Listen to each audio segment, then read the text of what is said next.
তখন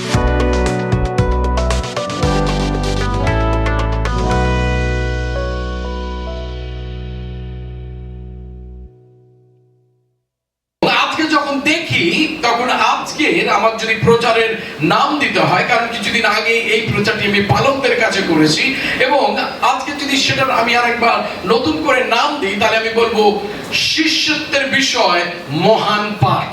ওকে, শিষ্যত্বের বিষয় মহান পাঠ, great lessons on being a disciple, great lessons on being a disciples.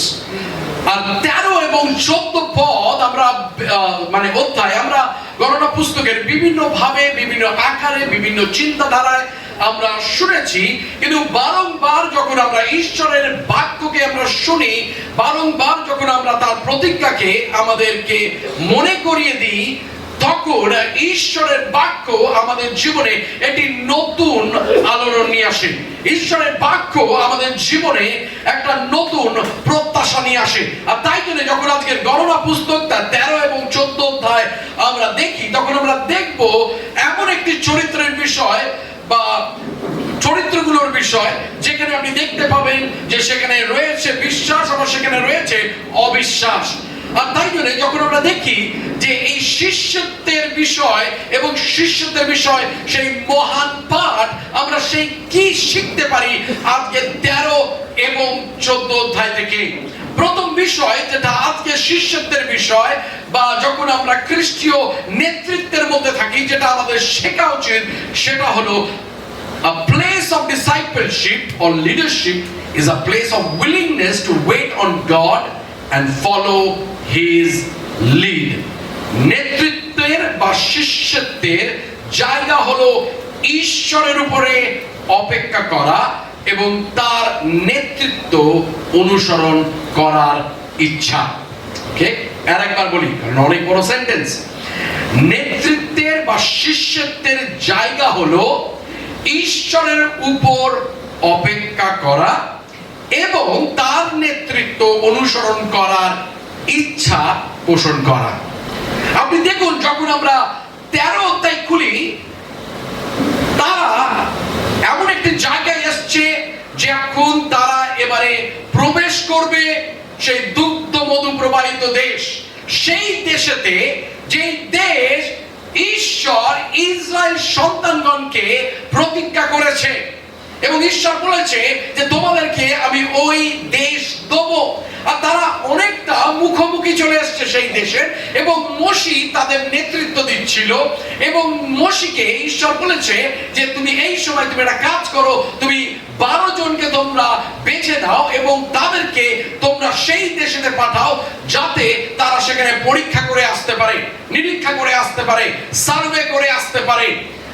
কিন্তু সেটা মোশি করতে পারতো না নিজের তালন্তেতে বা শিক্ষাগত যোগ্যতায়, কিন্তু ঈশ্বর তাকে বলছে এবং মোশি সেটাকে শুনছে।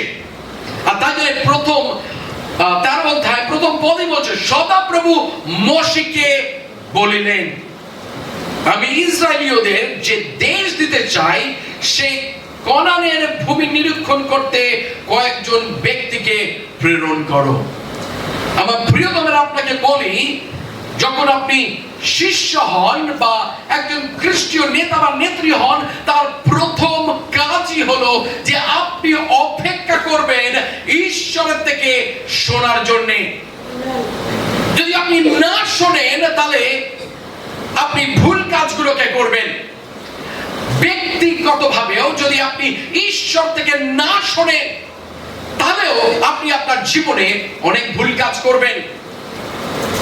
পরিবার হিসাবে আপনি যদি ঈশ্বরের থেকে না শোনেন, তাহলে আপনার পরিবার অনেক সময় সমস্যার মধ্যে থেকে যাবে। আমার এখনো মনে রয়েছে, যখন আজ থেকে প্রায় 9 বছর আগে যখন আমি এই মণ্ডলীর পালক হয়ে আসি, তখন এই মণ্ডলীতে আমরা এখানে আরাধনা করতাম না। আমাদের এই মণ্ডলী প্রায় 60 বছরের উপরের মণ্ডলী, আর আমি তাদের চতুর্থ পালক। আমি ফাউন্ডার পাস্টর নয়, কিন্তু চতুর্থ পালক। এবং যখন আমি এসেছিলাম রয় স্ট্রিটে, তখন আমি প্রার্থনা করতে শুরু করি যে প্রভু তুমি আমাদেরকে সরাও, প্রভু তুমি আমাদেরকে সরাও, কেননা এখানে লোকের আসতে অনেক সমস্যা রয়েছে। আর ঈশ্বর আমাকে একটাই বলল যে তুমি এদেরকে পার্ক স্ট্রিটে নিয়ে যাও, তাহলে তুমি দেখতে পাবে বৃদ্ধি হচ্ছে।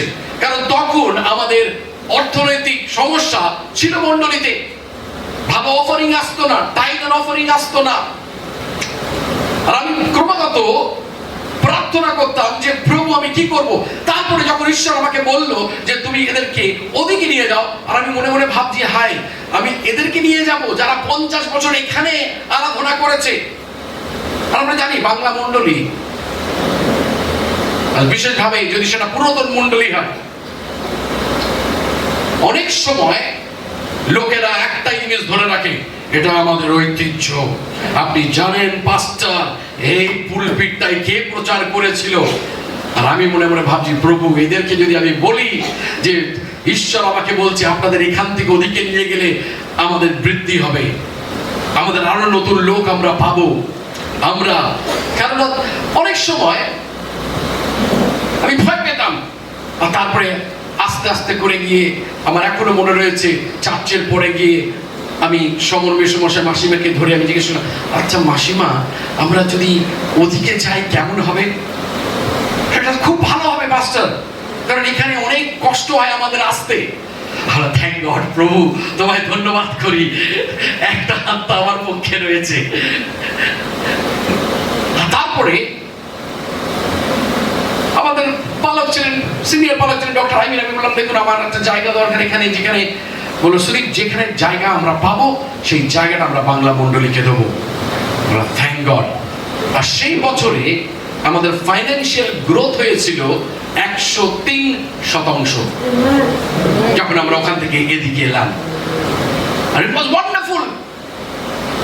আর খ্রিস্ট বিশ্বাসী হিসাবে, একজন শিষ্য হিসাবে, একজন পরিপক্ক বিশ্বাসী হিসাবে আমাদের একটি কাজ, আর সেটা হলো যাতে আমরা ঈশ্বর থেকে শুনি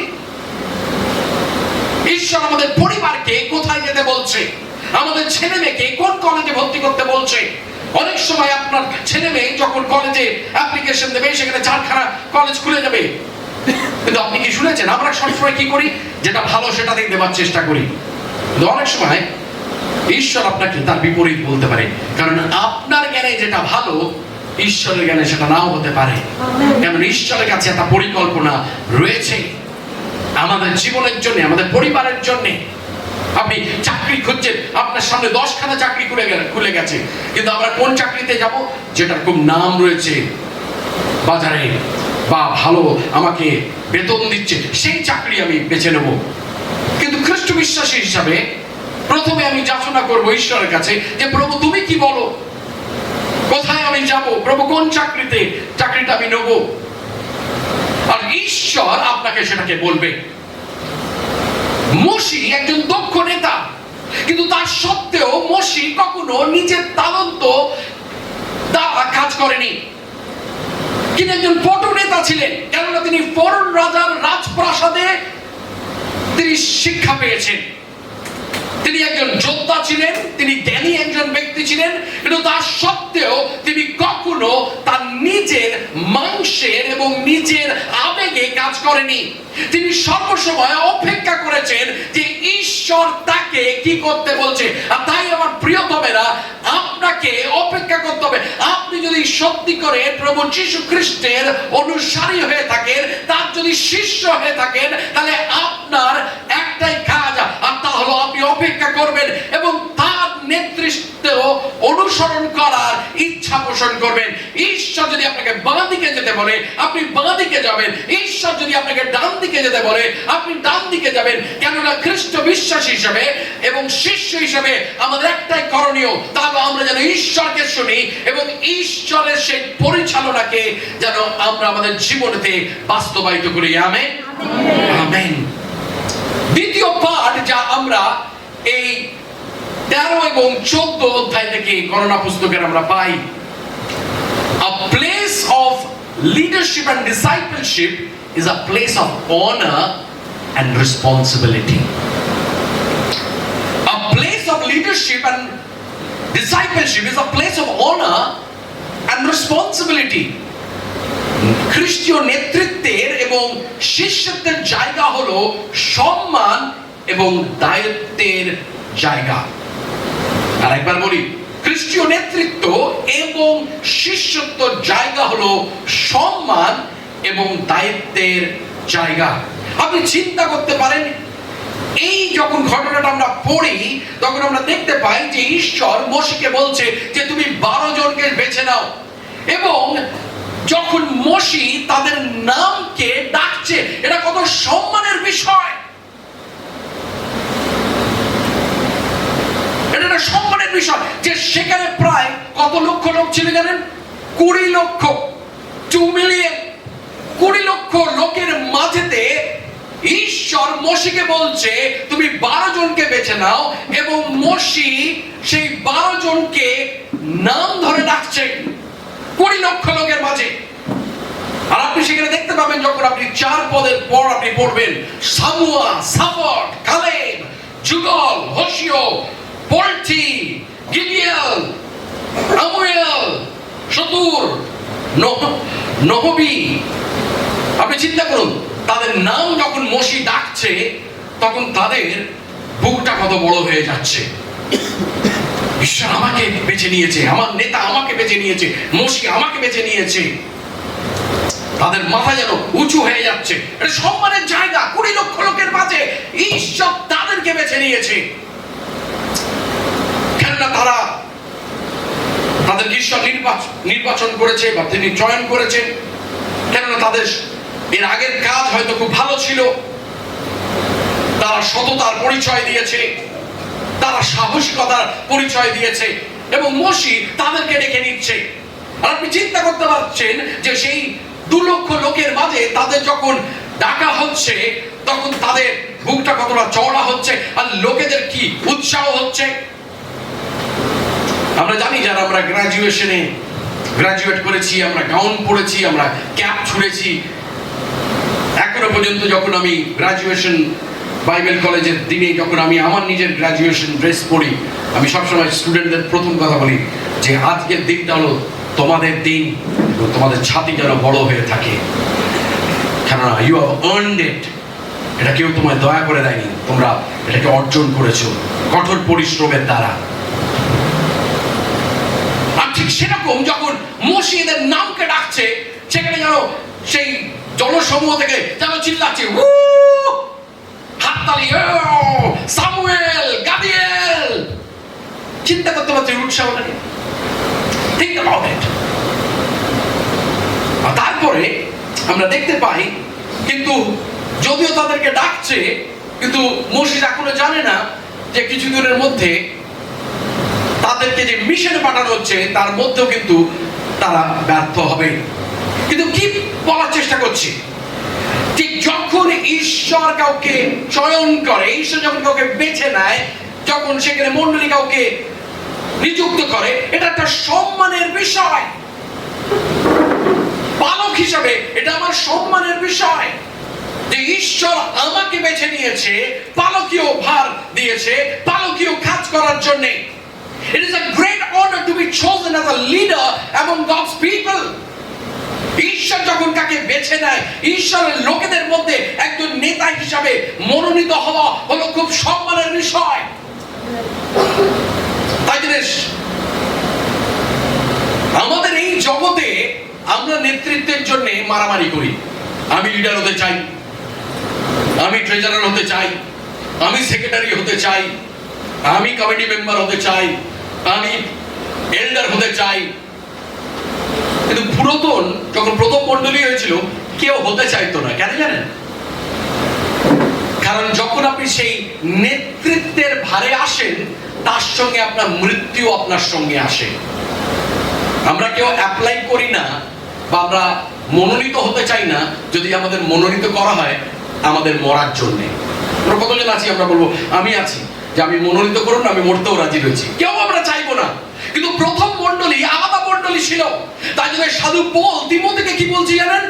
যে ঈশ্বরের রাজ্যে এবং ঈশ্বরের মণ্ডলীতে নেতৃত্ব দেওয়া খুব ভালো বিষয়। কেন? কারণ প্রথম মণ্ডলীতে কেউ নেতা হতে চাইতো না, কেউ আগে আসতে চাইতো না। কেন? কারণ আপনি যদি আগে আসেন তাহলে হয়তো আপনাকে মরতে হতে পারে, আপনার উপরে নির্যাতন আসবে, আপনার উপরে সমস্যা আসবে, আপনার উপরে ছাপ আসবে, আর তাই জন্য কেউ আগে আসতে চাইতো না। কিন্তু তবুও বাইবেল বলছে যে সেখানে লোকেরা রয়েছে যাদেরকে ঈশ্বর মনোনয়ন করে এবং সেটা একটা সম্মানের বিষয়। কিন্তু আমার প্রিয়তমেরা, যে ঈশ্বরের লোকেদের জন্য একটি মডেল হিসাবে নির্বাচিত হওয়া হলো খুব গুরুত্বপূর্ণ বিষয়। যখন আমরা সামনে দাঁড়াই, যখন আমরা আসি, তখন যেন আমরা লোকের আদর্শ হতে পারি। এটা এমন একটি জায়গা শুধু নয় সম্মানের, কিন্তু সম্মানের সঙ্গে আমাদের আসে আমাদের দায়িত্ব। The danger arises when a leader wants all of the honor without taking all of the responsibility. বিপদ আসে যখন একজন নেতা বা নেত্রী সমস্ত দায়িত্ব না নিয়ে সম্মানের সুবিধাটা চায়। অনেক সময় আমরা তকমা চাই, আমি লিডার হতে চাই, কিন্তু আমি দায়িত্ব নিতে চাই না। আমাদের ডিস্ট্রিক্টে এরকম অনেক ভালো আমি দেখেছি যারা খুব পছন্দ করে আমাকে ডক্টর বলবেন, আমাকে রেভারেন্ড বলবেন, কিন্তু তারা তাদের কাজগুলোতে শূন্য। আপনি যদি ঈশ্বর যদি আপনাকে মনোনয়ন করে থাকে, ঈশ্বর যদি আপনাকে জয়েন করে থাকেন, তাহলে আপনাকে দায়িত্ব নিতে হবে। শুধু নেতা বা নেত্রী হলে তাই নয়, কিন্তু আপনার শিষ্য হিসাবে যিশুর, এটা একটা সম্মানের বিষয়। আপনি চিন্তা করতে পারেন, লক্ষ লক্ষ লোকের মাঝ থেকে ঈশ্বর আপনাকে মনোনীত করেছে, ঈশ্বর আপনাকে উদ্ধার করেছে, ঈশ্বর আপনাকে বেছে নিয়েছে, তাই আজকে সকালে আপনি এখানে রয়েছেন। কিন্তু সেই সম্মানের সঙ্গে আজকের আপনার এবং আমার একটি দায়িত্ব রয়েছে, আর সেই দায়িত্ব হলো যে আত্মা জয় করার দায়িত্ব, সেই দায়িত্ব হলো সুসমাচার প্রচার করার দায়িত্ব, সেই দায়িত্ব হলো আমার প্রতিবেশীকে যিশুতে আনার দায়িত্ব। যেখানে আপনি কাজ করছেন, সেইখানে যারা কাজ করছে তারা যেন যিশুর আস্বাদন আপনার জীবন ধারণের মধ্যে যেন তারা দেখতে পায়, সেটার দায়িত্ব। ঈশ্বরের আমাদেরকে সম্মান দেয়, কিন্তু সম্মানের সঙ্গে আমাদের একটি দায়িত্ব আছে। অনেক সময় আমরা সম্মানটা চাই, কিন্তু আমরা দায়িত্ব চাই না। আমরা প্রচার চাই, যেখানে আমাকে বলা হবে প্রচারে যে ঈশ্বর আমাকে আশীর্বাদ করতে চায়। ও কি ভালো প্রচার! ও ঈশ্বর পরিবারকে আশীর্বাদ করতে চায়। ও কি ভালো প্রচার! কিন্তু যদি আমি বলি যে ঈশ্বর আপনার উপরে তার ক্রোধকে দাবি আনবেন যদি আপনি তার কাজ না করেন, এটা তো কি বলছেন? আমি বলছি না, বাইবেল বলছে।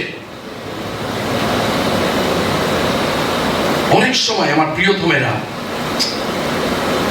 আমরা সম্মানকে চাই, কিন্তু আমরা তার দায়িত্বকে চাই না। আর সেখানেই আসে নেতৃত্বের বা শিষ্যত্বকরণের মূল্য। এখানেই মহান নেতা বা নেত্রী বা একজন শিষ্য ইতিহাস গড়ে, তাদের স্থানকে অর্জন করে, যখন তারা সেই সম্মান আমাদেরকে ইতিহাসের পাতায় নিয়ে আসে না, আমাদের কার্য আমাদেরকে ইতিহাসের পাতায় নিয়ে আসে। যখন আমরা বিশ্বাসীদের বিষয় শুনি, আমরা তখন বলতে পারি, আরে ওই ব্যক্তিকে জানো, বাবা 40 জনকে প্রভুতে এনেছিল, ওই লোককে জানো 100 জনকে প্রভুতে এনেছিল। কেন? আমাদের কার্য আমাদেরকে ইতিহাসের পাতায় নিয়ে আসে, আমাদের সম্মান নয়। রেভারেন্ড ডক্টর সুদীপ দাস খুব সম্মানীয় একটা উপাধি, কিন্তু সেটা আমাকে ইতিহাসের পাতায় নিয়ে যাবে না, আমার কার্য আমাকে নিয়ে যাবে। তাই জন্য আমাদের দায়িত্ব যেন আমরা ভুলে না যাই। আমার প্রিয়তমেরা, ইসরায়েল সন্তানগণ এখন দাঁড়িয়ে রয়েছে এমন একটা ভূমির উপরে, যে ভূমিটা থেকে তারা সেই প্রতিজ্ঞার ভূমিকে তারা দেখতে পাচ্ছে। আর তাই জন্য এই সময় এত বছর হয়ে গেছে, যুগ যুগ হয়ে গেছে, কখনো ইসরায়েল সন্তানগণরা কখনো নেতৃত্বের সংকটের মধ্যে থেকে যায়নি। কিন্তু এই 12 জনকে তারা কি করেছে? বেছে নিয়েছে। কেন? যেন তারা সেই দেশেতে যেতে পারে এবং সেই দেশটাকে পরিদর্শন করতে পারে, সেই দেশটাকে নিরীক্ষণ করতে পারে এবং সেখান থেকে তারা সেই দেশে তারা যা দেখেছে তার বিবরণ এনে যেন ইসরায়েল সন্তানগণ সেই 20 লক্ষ লোককে তারা যেন বলতে পারে। এবং শুধু তাই নয়, এবং তারা সেই বিশ্বাসের যে সমস্যা রয়েছে তার মুখোমুখি লোকেদেরকে নিয়ে যেতে পারে। কিন্তু সেই 12 জনের মধ্যে only 2 would be up to the challenge। সেখানে একটি চ্যালেঞ্জ রয়েছে, কারণ সেই ভূমি কিন্তু একদম এমন ভূমি নয় যেখানে কেউ বাস করছে না। সেখানে আপনি যদি দেখেন, সেখানে ঈশ্বরের বাক্য বলছে এখানে বিভিন্ন ধরনের লোকেরা সেখানে বাস করছে। হিত্তীয়, আপনি যদি 29 পদে দেখেন, সেখানে বলছে হিত্তীয়, জিবিসীয়, এমোরীয়, কানানীয় সবাই তারা রয়েছে এবং তাদেরকে উচ্ছেদ করে দিয়ে তারপরে ইসরায়েল জাতিকে প্রবেশ করতে হবে, ইসরায়েল সন্তানগণকে সেই জায়গাকে অধিকার করতে হবে। Sometime in life we want free lunch। আমাকে সমস্ত কিছু পাস্টার আপনি গুছিয়ে দেবেন, তারপরে আমি সেটার পরিচালনা করব। না আমার প্রিয়তমেরা, it never works like that। As a pastor I will tell you, go start a care group। Care group শুরু করুন। আপনি কি করে করবেন, কিভাবে লোক আনবেন, সেটা আপনার বিষয়। কিন্তু অনেক সময় আমরা ভাবি সমস্ত কিছু সুন্দর করে সাজিয়ে গুজিয়ে পালক আমার হাতে তুলে দেবে আর আমি সেখানে পরিচর্যা করব। আর ইসরায়েলিরা সেরকমই ভাবছিল। তারা ভাবছে ওইখানে ঈশ্বর আমাদেরকে প্রতিজ্ঞার ভূমি দিয়েছে, আরে বাপ রে বাপ, আমরা শুধু কোন রকম পার হয়ে যেতে পারলেই, জর্দান নদী পার করেই আমরা সেই জায়গা অধিকার করে নেব, আর কোনো সমস্যা থাকবে না। Amen, hallelujah. There will be showers of blessings, যেখানে শুধু আশীর্বাদ থাকবে। কিন্তু তারা যখন নিরীক্ষণ করছে, তারা যখন পরীক্ষা করছে সেই জায়গাটা, তারা তখন সেখান থেকে যখন সেই সংবাদগুলোকে ফেরত আনছে, কতজন গেছে? 12 জন। 12 জন যখন ফেরত আসছে, 10 জন বলছে আমাদের দ্বারা হবে না, আমরা পারবো না। যদি আপনি সেখানে দেখেন 31 পদ, সেখানে বলছে তারা আমাদের থেকে বেশি শক্তিশালী। আপনি যদি একদম নিচের পদে, শেষ পদে আসেন, সেখানে বলছে আমরা নিজেদের দৃষ্টিতে সেই সঙ্গে তাদের দৃষ্টিতেও ফড়িং এর ন্যায়। আমি যখনই এই কথা শুনি আমি ভীষণ হাসি। তাদেরও চোখে তারা ফড়িং এর ন্যায়, নিজের চোখেও নিজেদের ফড়িং এর ন্যায়। 12 জন গেছে, 12 জনের মধ্যে 10 জন বলছে আমরা পারবো না। 20 লক্ষ লোক সেখানে দাঁড়িয়ে রয়েছে এবং তারা যখন রিপোর্ট আনছে সেই পরিদর্শনের, সেই বিবরণ আনছে, তারা মোশিকে কি বলছে আপনারা দেখুন 27 পদে। তারা মোশিকে বর্ণনা দেয়া বলিল, আপনি যে দেশে আমাদের প্রেরণ করিয়াছিলেন আমরা সেখানে গিয়াছিলাম, সেই দেশ অবশ্যই দুধ ও মধু প্রবাহী, এই ফলগুলি সেই দেশে, কিন্তু যারা সেখানে বাস করে তারা বলিষ্ঠ। আমরা গেছি সেখানে, খুব ভালো দেশ, খুব আরামের দেশ, কিন্তু আমরা সেখানে থাকতে পারবো না, কারণ সেখানে যারা রয়েছে আমাদের চেয়ে তারা শক্তিশালী। কিন্তু 12 জনের মধ্যে 2 জন শুধু যারা ছিল তারা বলছে যে আমরা সমস্ত কিছু মোকাবিলা করার আমরা প্রস্তুত রয়েছি, সমস্ত কিছু চ্যালেঞ্জ আমরা মিট করতে প্রস্তুত রয়েছি। যখন আমি বলি যে আসুন আমরা 10,000 লোক চাই, 10,000 আত্মা চাই, বেশিরভাগ বলছে 10,000। 60 বছরে আমরা মাত্র 300, 350 হয়েছি। পাঁচটা 60 বছরে মাত্র 60 জন। আর আপনি বলছেন 1 বছরে আমরা 10 চাই। দেখে হতে পারে? সেটা কি করতে পারবো? আমার শুধু যশোয়া আর কেলাবকে দরকার রয়েছে। যে যহোশুয়া এবং কালেব বলবে পাস্টার আপনার সঙ্গে আমরা রয়েছি, হবে চ্যালেঞ্জ আমরা নিতে রাজি রয়েছি পাস্টার, আমরা এগিয়ে যেতে চাই, আমরা আত্মা চাই। হালেলুয়া! আমরা সেই যহোশুয়া এবং কালেবকে চাই, যারা পজিটিভ মাইন্ডেড, যারা জানে আমরা আমাদের শক্তিতে নয় কিন্তু তার শক্তিতে আমরা 10,000 আনতে পারি। কিন্তু লক্ষ্য করবেন যখন মোশি তাদেরকে বেছে নিয়েছিল, তারা কিন্তু প্রত্যেকে সাহসী নেতা, তারা প্রত্যেকে কিন্তু দক্ষ, পটু। কিন্তু তারা যখন সেই মোকাবিলা কি করতে হবে যে দেখেছে, চ্যালেঞ্জ গুলো দেখেছে, যে 12 জনের মধ্যে শুধু 2 জন বলছে আমরা পারবো। কেন তারা সাহসী? এই কারণে, তাহলে চিন্তা করে এই 12 জনই কিন্তু সেই দেশের মধ্যে প্রবেশ করেছে। সেখানে কারা রয়েছে? শত্রুরা রয়েছে। সেই দেশে প্রবেশ করেছে, সেখানে বিপজ্জনক জায়গায় তারা থেকেছে কিছুদিন, সেখানে তারা আশ্রয় নিয়েছে এবং সেখানকার লোকেদের থেকে কিছু ফলমূল্য তারা নিয়ে এসছে দেখানোর জন্যে। চিন্তা করুন, হয়তো তারা যেখানে রয়েছে সেখানে পেঁপেগুলো এরকম ছোট সাইজের, দুগ্ধমধু প্রবাহিত দেশে এই বড় বড় পেঁপে, সেগুলোকে কাঁধে করে নিয়ে এসছে দেখানোর জন্য, দেখো ওই দেশটা খুব ভালো দেশ, ফলন খুব ভালো হচ্ছে। কিন্তু আপনি যদি দেখেন সেখানে 28 পদে, কিন্তু অনেক সময় আমাদের জীবনে কিন্তুটা ঈশ্বরের যে পরিকল্পনা আমাদের জীবনে রয়েছে সেটাকে বাস্তবায়িত হতে থেকে বাধা দেয়। যদি আপনি এবং আমি সেই কিন্তুটাকে অতিক্রম করতে পারি, তাহলে জানবেন ঈশ্বরের পরিকল্পনা আপনার জীবনে বাস্তবায়িত হবে। Amen, hallelujah. তাই জন্য এরা 12 জন গেছিল, 12 জন নিরীক্ষণ করেছে, 12 জন সেখান থেকে ফিরে এসছে এবং ফিরে এসে শুধু 2 জনের জীবনে এবং 2 জনের জিহ্বাতে বিশ্বাসের কথা আমরা শুনতে পাই। তারা বলছে আমরা পারবো সেখানে অধিকার করতে, আমরা পারবো সেখানে যেতে, আমরা যাই হোক না কেন আমরা অধিকার করবো সেই জায়গাতে। আর 10 জন বলছে আমরা পারবো না। আরে বাবা, আমরা ফড়িং এর নাই, আমাদের নিজেদের দৃষ্টিতে আমরা ফড়িং এর নাই, তাদের দৃষ্টিতে আমরা ফড়িং এর নাই, আমরা পারবো না। শুধু 2 জন বারবার বলে যাচ্ছে আমরা পারবো। সেখানে যদি আপনি দেখেন, আপনি দেখবেন যখন কালেব বলছে 30 পদে, তখন কালেব মোশির সম্মুখে তাহাদের শান্ত করে বলল, আমাদের উচিত উঠে গিয়া সেই দেশ অধিকার করা। বাকি 10 জন শুধু হাই উদাস করছে, আমরা পারবো না, আমরা পারবো না, আমরা পারবো না। কালেব বলছে না না না, আমাদের ঈশ্বর যখন বলেছে আমরা যাব। তাই জন্য আমার প্রিয় ধমেরা,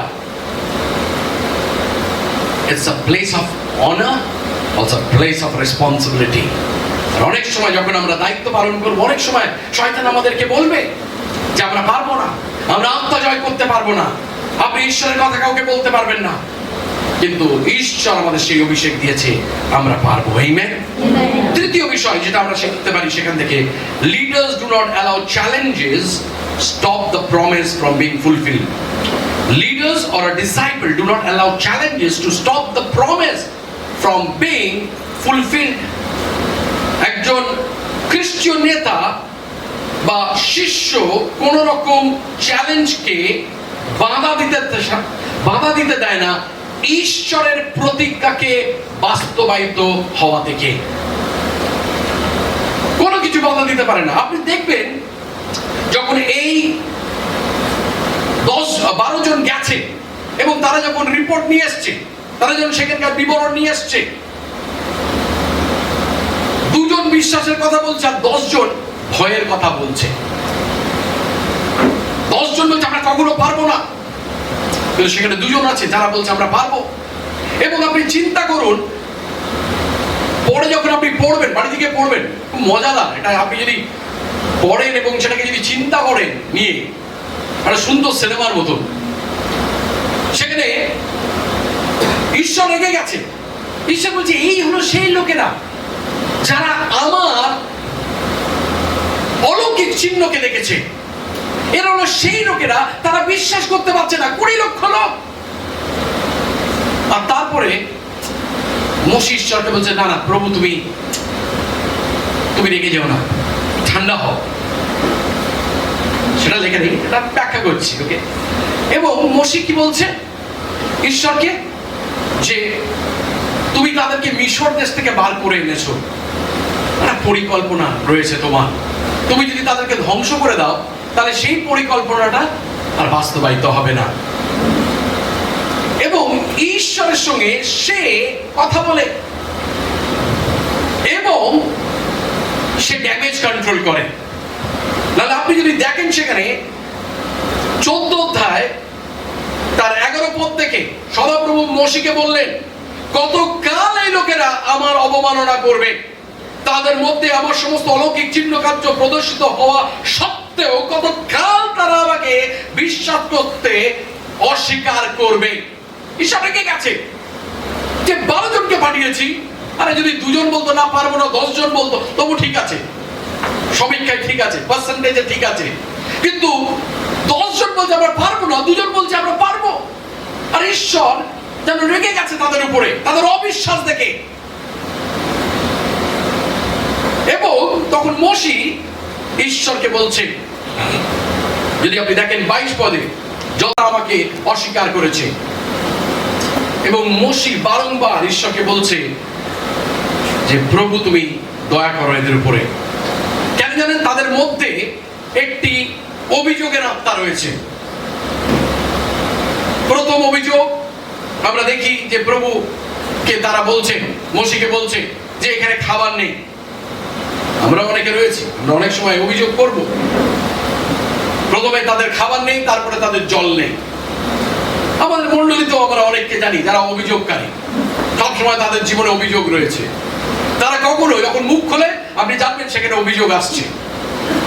তারা কখনো বলবে না ভালো কাজ হচ্ছে, গ্রেট ওয়ার্ক, নতুন আত্মা আসছে, আরে আমি কিছু পাচ্ছি না, আরে আমায় কিছু ইনভলভ হচ্ছে না, আরে আমাকে কিছু দিচ্ছে না।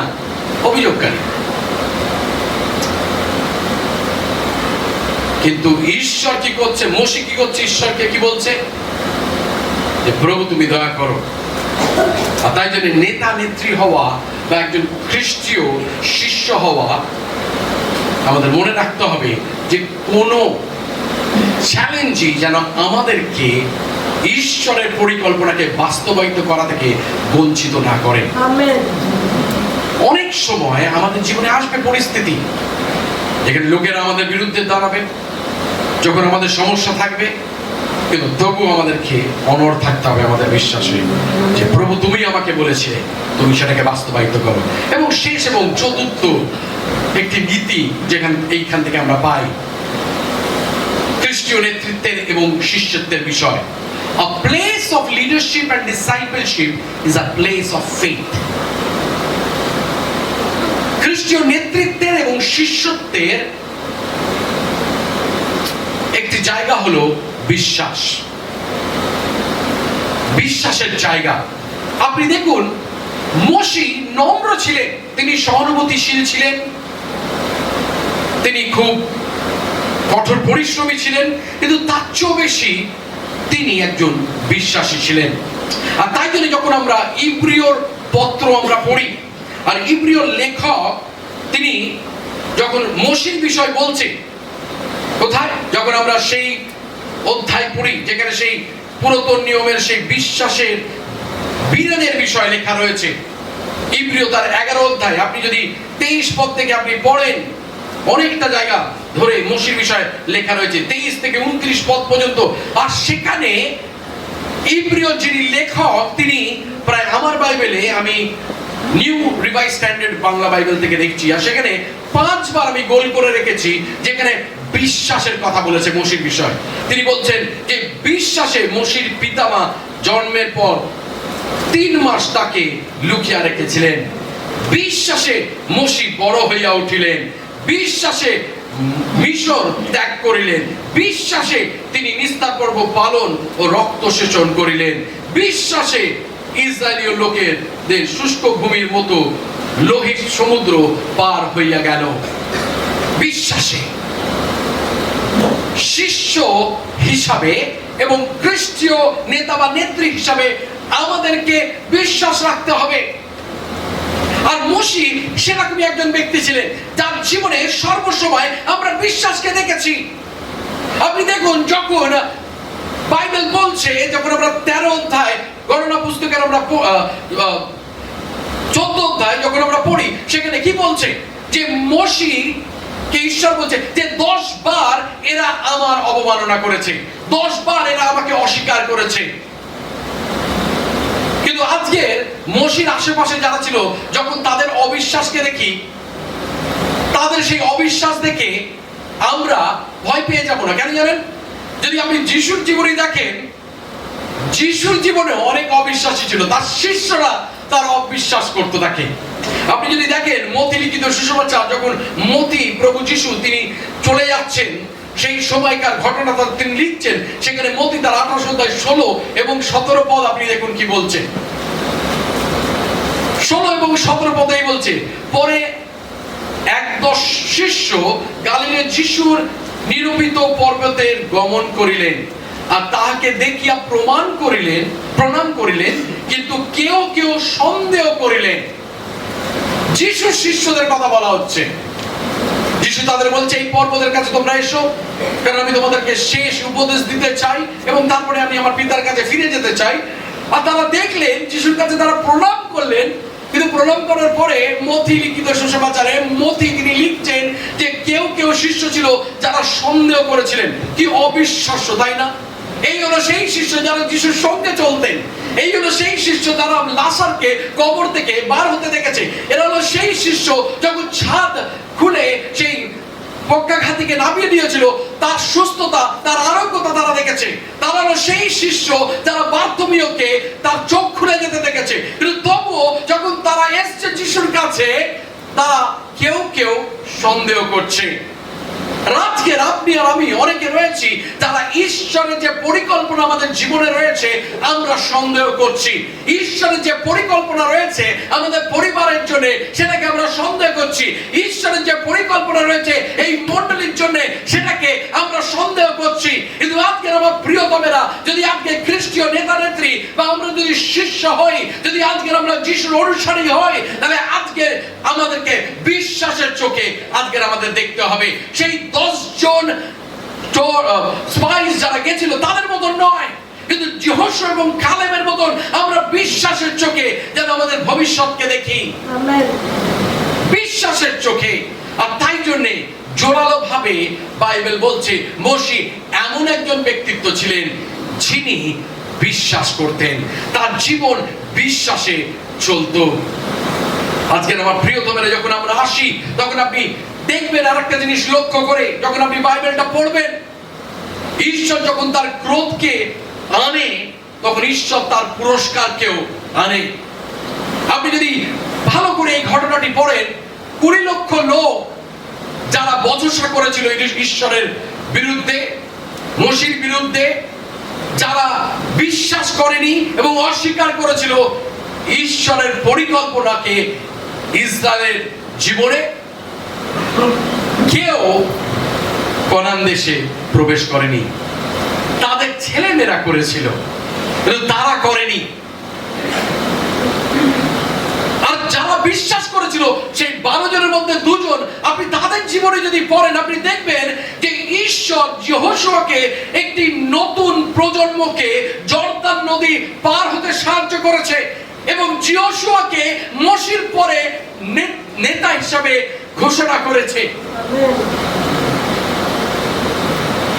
সম্মানের বিষয় এবং দায়িত্বের বিষয়। আপনি যদি দেখেন কালেবের জীবনকে, তাহলে আপনি কালেবের জীবনে যখন পড়বেন আপনি দেখবেন যে কালেব দীর্ঘ আয়ু তিনি পেয়েছিলেন এবং প্রাণবন্ত জীবন যাপন করেছিলেন। আর এই দুটি চরিত্র যহোশু এবং কালেব দুজনেই আশেপাশে যারা অভিযোগকারী ছিল, অবিশ্বাসীকারী ছিল, তাদের থেকে অনেক কাল জীবিত ছিলেন। ঈশ্বর যখন তার ক্রোধকে আনে সেরকম তার আশীর্বাদকেও আনে। যদি আমরা বিশ্বাস করি আমরা তার আশীর্বাদের অধিকারী হই, যদি আমরা অবিশ্বাস করি আমরা তার ক্রোধের অধিকারী হই। আর আজকে আমার প্রার্থনা আপনাদের প্রত্যেকের জন্য এবং নিজের জন্য যে প্রভু তুমি আমাদের এমন একটি আত্মা দাও যা প্রভু তোমার কাজে, তোমার সেই অলৌকিক কার্যে প্রভু যেটা অসম্ভব সেটাকে সম্ভব করা প্রভু বিশ্বাস প্রভু তুমি আমাদেরকে দাও। অনেক সময় যখন আমরা আমাদের পরিবারকে দেখি তখন আমরা ভাবি যে আমাদের পরিবারের কোনো সদস্য কোনোদিন বদলাবে না, কিন্তু আপনাকে বলি আমরা বিশ্বাস রাখি যে সে বদলাবে, সে যিশু আস্বাদন করবে, সে যিশুর কাছে আসবে, কেননা আমরা বিশ্বাস করি। আমেন। আর সেই বিশ্বাস আমাদেরকে আজকের প্রভুর মেঝেতেও নিয়ে আসে। আমরা বিশ্বাস করি যে কালভারির ক্রুশেতে তিনি তার বহুমূল্য রক্তকে ছড়িয়েছিলেন, আর তার রক্ততে আজকের আমাদের পাপ সকল মোচন হয়, তার রক্ততে আজকের আমাদের পাপ সকল ধুয়ে যায়। শুধু আমাদের নয়, কিন্তু কোটি কোটি মানুষ যারা আজকের বাইরে রয়েছে এই মণ্ডলীর, তাদের পাপের জন্য কালভারির ক্রুশেতে প্রভু যিশু তার বহুমূল্য রক্তকে ঝরিয়েছিলেন। আর আজকে সেই ভালোবাসা, সেই ক্ষমা শুধু যিশু নামেতেই রয়েছে। তাই জন্য প্রভু যিশু কি বলছে, যে আমি পথ সত্য জীবন, আমাদের প্রবেশ না করিলে কেউ পিতার সন্নিকট আসিতে পারে না। পিতাতে বিশ্বাস করো, আমাতেও বিশ্বাস করো। আর আজকের আমরা তাকে বিশ্বাস করি, আজকের আমার যিশুকে আমরা বিশ্বাস করি। আমেন।